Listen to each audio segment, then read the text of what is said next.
NASA එක අවුරුදු 40ක් තිස්සේ ලෝකෙන් හංගපු භයානක හඬපටය මෙන්න. 1966 ඇපොලෝ 10 යානය සොඳේ අඳුරු පැත්තට යද්දී පෘථිවියත් එක්ක තිබ්බ සම්බන්ධතා ඔක්කොම කැඩෙනවා. ඒත් ඒ මරණීය නිහඬතාවය මැද එකපාරටම ඔවුන්ගේ හෙඩ්සෙට් වලින් අමුතුම සද්දයක් ඇහෙන්න ගන්නවා. ඒක හරියට අභ්‍යවකාශ සංගීතයක් වගේ. මෙන්න අහන්න බලන්න.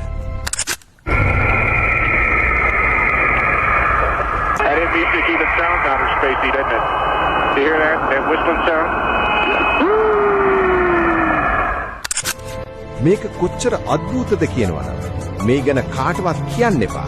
මිනිස්සු අපිව පිස්සෝ කියලා හිතයි කියලා ගගනගාමීන් කතා වෙනවා. නාසා එක පස්සේ කිව්වේ මේක රේඩියෝ තරංගවල අවුලක් කියලා. ඒත් ඇත්තදම සඳේ අඳුරු පැත්තේ කවුරුත්ම නැත්නම් මේ සද්දේ ආවේ කාගෙන්ද? ඔයා මොකද හිතන්නේ? ඒ පිටසක් වලියෝද? පහලින් කමෙන්ට් කරන්න.